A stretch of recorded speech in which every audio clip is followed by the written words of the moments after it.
Good evening, dear listener, and welcome back to the Snooze Files. Tonight, we're not chasing shadows down darkened corridors or trembling at every creak in the floorboards. Instead, we'll be dimming the lights for a softer sort of ghost story, one filled not with terror, but with peculiar politeness.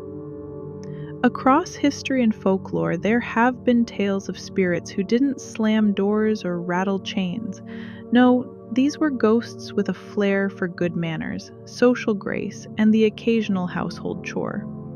So, fluff your pillow, pull your blanket tight, and let's explore a world where the paranormal is just pleasantly peculiar.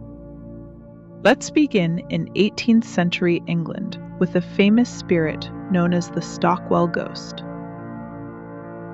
In 1772, strange happenings plagued the home of Mrs. Golding, a respectable woman living in London. Dishes would fly off the shelves, furniture would shift, and yet none of it seemed malicious. When investigators arrived, the ghost seemed to behave itself, sometimes tidying things up after making a mess, almost as if it was trying to say, "Sorry."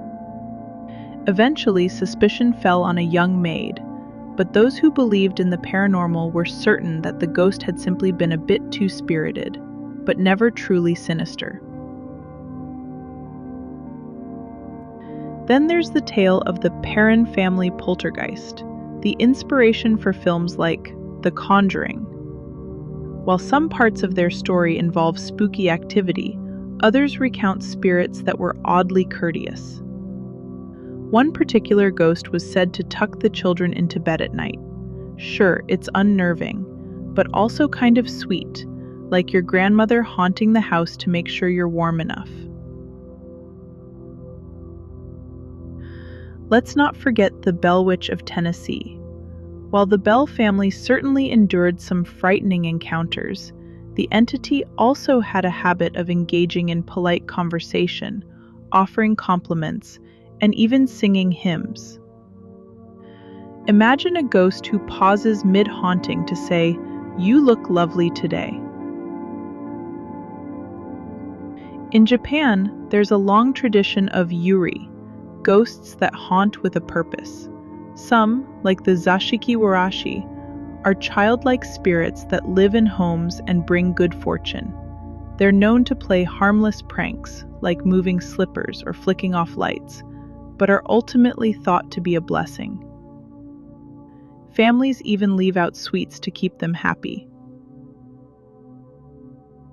And finally, we float to France, to a chateau haunted by a helpful kitchen ghost. According to local lore, chefs would return in the morning to find mise en place perfectly prepared, onions chopped, pans arranged, everything ready to go. Though no living soul had been in the kitchen, the staff came to appreciate their unseen assistant. So what do we make of these tales? Perhaps not all spirits seek revenge. Maybe some are just a little restless and still bound by old-fashioned manners. They make their presence known with a tap on the wall, a puff of cold air, or a well-folded napkin. If you're still awake, I hope these tales have been more charming than chilling. If your mind is starting to wander, or your eyelids are growing heavy, feel free to drift off now.